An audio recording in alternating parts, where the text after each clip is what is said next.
Patrick Martin, le président du MEDEF, va venir nous rejoindre pour la clôture de cet après-midi.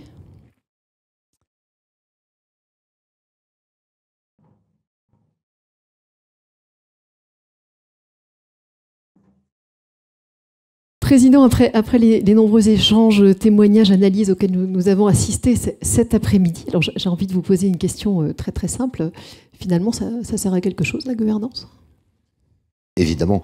Alors je vais commencer par remercier les organisateurs de cette manifestation, saluer tout le monde, bien sûr, y compris ceux qui sont à distance. Donc Delphine Gieux, mon ami Patrick Bertrand, je reviendrai sur son cas critique, et puis bien sûr Philippe Louis Dreyfus, toutes nos équipes qui ont participé à l'organisation de cette manifestation. La gouvernance, c'est central, c'est absolument central. Nous on fait d'énormes efforts. Preuve en est faite aujourd'hui, pour sensibiliser ceux de nos 190 000 chefs d'entreprise adhérents qui ne sont pas encore pleinement conscients de cet enjeu de gouvernance.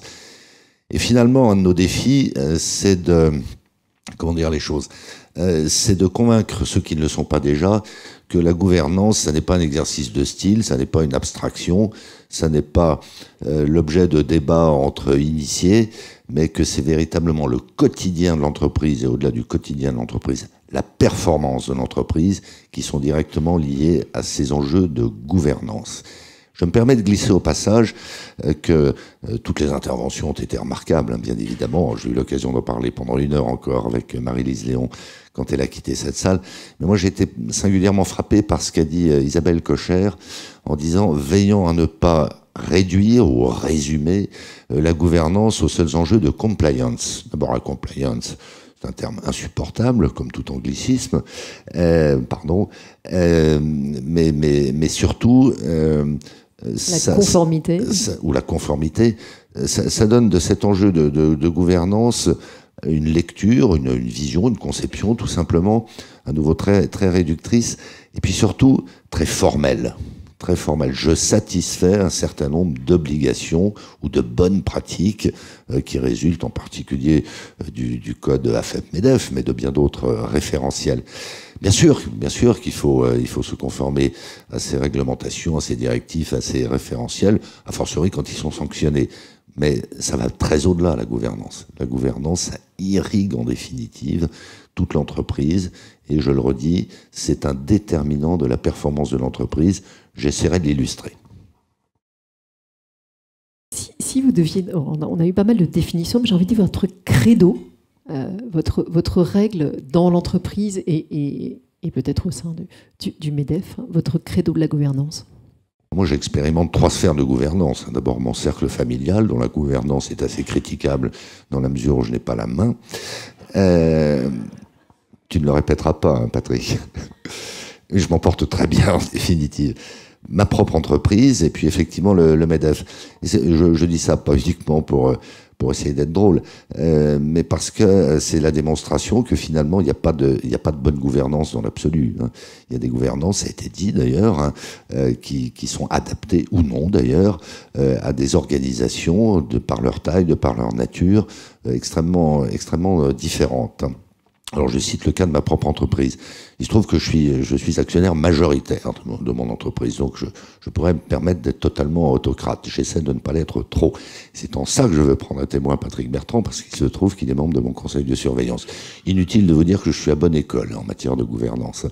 Et donc je te prends à témoin. Moi je me suis appliqué à avoir un conseil de surveillance qui est très très très majoritairement composé de membres indépendants. Et pourquoi ?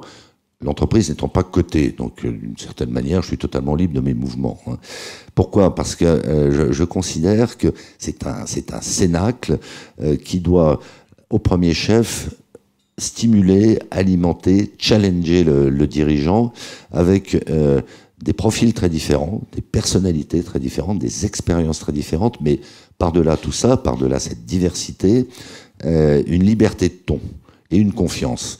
Voilà, de sorte que, a fortiori dans une entreprise familiale, on ne tombe pas dans ce travers qui disparaît au fil des ans, et c'est tant mieux, d'un conseil de famille avec la grand-tante Kakoshim, mais qui se trouve être une actionnaire significative, donc il faut lui servir d'échelon de présence, parce qu'à ce moment-là, on se sclérose, on s'enferme.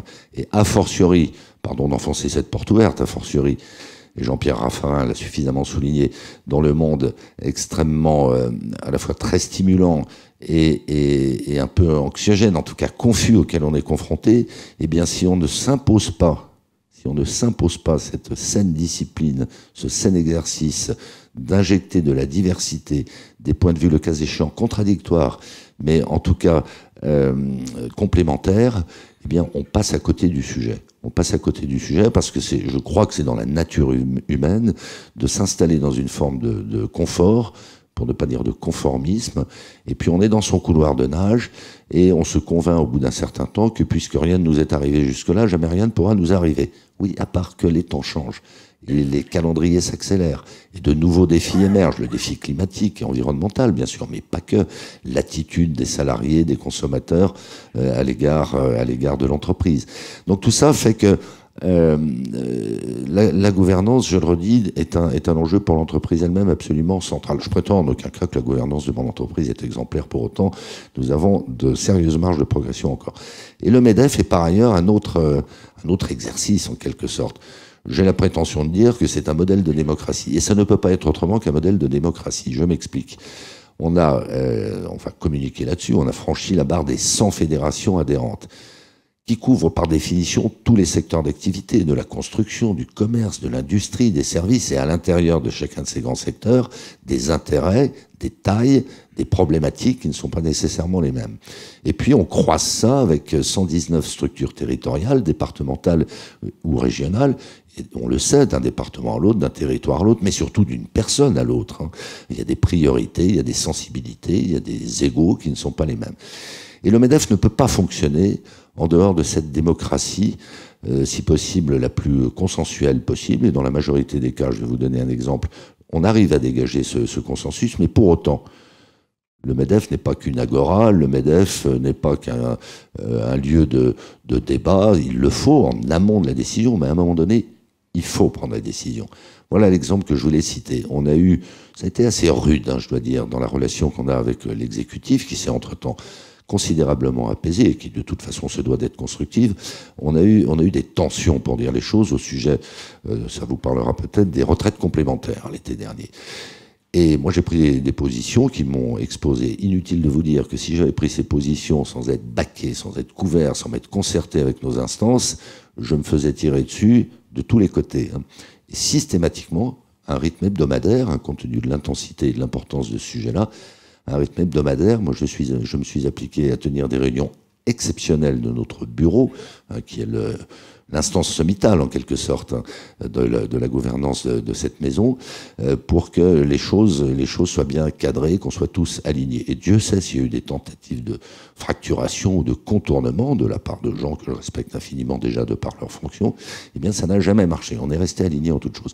Voilà, donc, ce que je veux dire par là, en étant un peu long, pardon, c'est que à travers mon expérience donc familiale et personnelle, mon expérience d'entrepreneur à la tête d'une entreprise de 3200 salariés et mon expérience au MEDEF, me convainquent que la gouvernance est essentielle si on ne veut pas s'égarer, si on ne veut pas se tromper, si on ne veut pas avoir à regarder dans le rétroviseur en permanence, mais qu'il n'y a pas de modèle absolu de gouvernance. Le MEDEF est un modèle absolu de gouvernance, nonobstant son président. Jean-Pierre Raffarin nous a donné sa définition du leader. Alors, est-ce que vous reconnaissez les patrons d'aujourd'hui dans cette description ? Alors, 190 000 chefs d'entreprise, inutile de vous dire qu'on a tous les profils et toutes les pratiques. Mais je crois pouvoir affirmer que c'est dans l'ordre des choses, c'est une nécessité de la part de nos adhérents chefs d'entreprise, femmes, hommes, de tous âges, dans tous les secteurs d'activité, je l'ai dit. Il y a une pleine conscience que le dirigeant d'aujourd'hui, Jean-Pierre Raffarin l'a dit pour la politique, c'est vrai dans l'entreprise, le dirigeant d'aujourd'hui ne peut plus être le dirigeant d'hier, avec une forme d'autocratie, dans certains cas, à toute taille d'entreprise, soit dit en passant. Et on a dans l'histoire récente ou un peu plus lointaine, y compris de très grandes entreprises, la démonstration que l'autocratie peut mener à des erreurs fatales. Et donc, ça va très au-delà de toutes ces réflexions et tous ces discours qui sont par ailleurs intéressants sur la marque employeur, sur les rapports ESG ou RSE, etc. etc. Non, il faut que ça corresponde à une réalité. D'ailleurs, il n'y a rien de pire que de faire croire que si derrière, il n'y a pas une réalité. Et donc, moi, ce que je perçois en sillonnant la France avec un plaisir, j'allais dire une gourmandise, y compris quand il s'agit de manger des assiettes de saucisson, ce que je perçois, c'est la pleine conscience qu'ont dorénavant nos adhérents, nos chefs d'entreprise, qu'il faut être beaucoup plus à l'écoute, il faut être beaucoup plus interactif, il faut être beaucoup plus simple, je dirais, dans la relation. Il faut qu'on revienne à une chose qui a été perdue dans beaucoup d'entreprises, qui est tout simplement la considération des interlocuteurs. Je crois que dans une forme de désaffection qu'on peut percevoir ici et là dans le rapport à l'entreprise de la part des salariés, un des éléments essentiels, c'est ça, c'est le respect et la considération. Le respect et la considération, ça ne veut pas dire le soviet. D'ailleurs, les soviets ont évolué assez mal, assez vite. Ça veut pas dire que tout le monde décide de tout. Mais voilà. Et donc, moi je le vois, je le vis à travers l'exemple de tous nos adhérents. Chacun, dorénavant, est bien conscient qu'il ne faut pas être enfermé dans sa tour d'ivoire, parce qu'à tous égards, et notamment dans la relation sociale, dans le collectif de l'entreprise, ça ne marche pas, c'est même extrêmement dangereux. Merci beaucoup, Monsieur le Président, pour cette explication. Merci à tous de nous avoir suivis pour cette